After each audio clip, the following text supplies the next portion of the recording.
Consider supporting The Loft on Patreon. Go to patreon.com/C64Woody or click the link in the description. Thank you so much.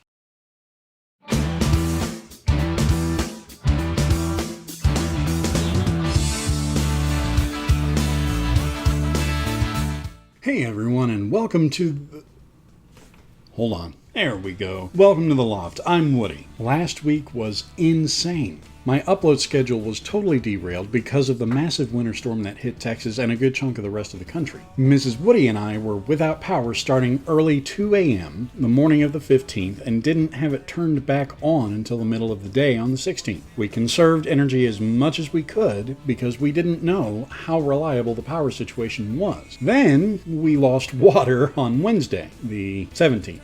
Right around the time the city of Austin issued a boil notice for water. Great, Austin. I'd love to be able to boil water, but what water? Thankfully, I married a planner. So we had a full tub of water ready to go for non-drinking needs. Our water was finally fully restored just this past Sunday. Well, that was fun. Now I want to address a couple of things. All the songs you are hearing in this week's video were recorded and written by my cousin for an album he made in 2009. Check the links in the description for the songs used and ways to purchase and or stream the album.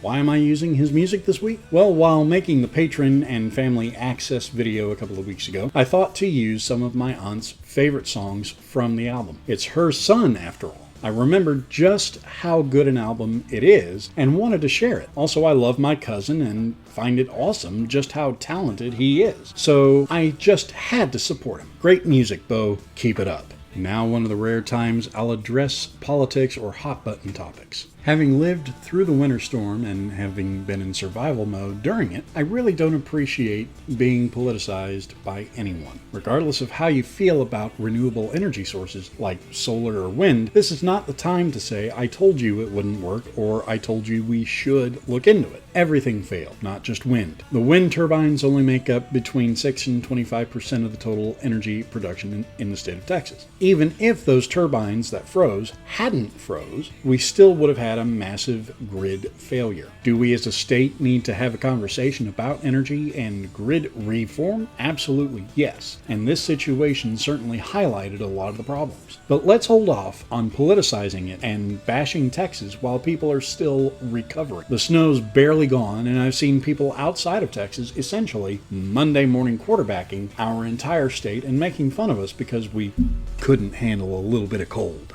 It was a lot more than a little bit of cold. It was cold on a scale that we almost never get, and it came with such force that we were ill prepared for the temperatures, but more so, the snow and the ice. Please, let us dig out of this, assess how we are, and do any necessary reforms. If you can't help, please at least don't bash us. Instead, let's focus on the awesomely human stories from last week. Stories like the one about a couple who had a delivery driver, like Uber Eats or something like that, got stuck at their house. They took him in and let him stay while things thawed out. Or the story about the furniture store in Houston that opened its doors and let people come in, warm up, have a nice warm bed, relax on comfy couches, even provided hot meals. Or the local Texas grocery store chain, H-E-B. H-E-B always steps up when these types of natural disasters happen, whether it's hurricane season like with Hurricane Harvey, or in this case, a blizzard. They step up. This was no different. And in fact,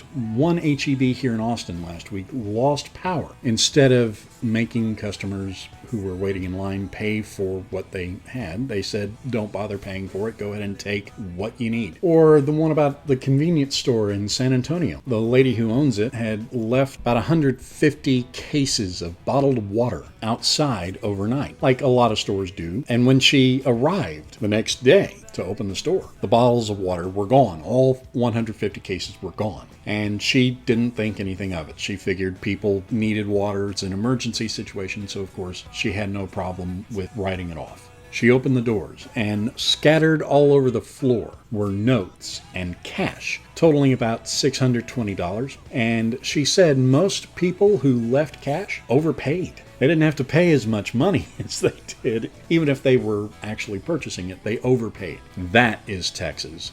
That is the spirit of the state where I'm from, and why I'm proud to be a Texan. We help each other out. Those are the things we should focus. I've added links to FEMA and various other sources for my Texas viewers. I've also provided links to various funds and charities to help Texas if you feel so led to give. Note, I am not affiliated with any of these charities, and they are providing no support for my channel whatsoever. That's all for this week. I'm really hoping to get back on a regular schedule. But thanks for stopping by and helping keep me warm, and I'll see you next time.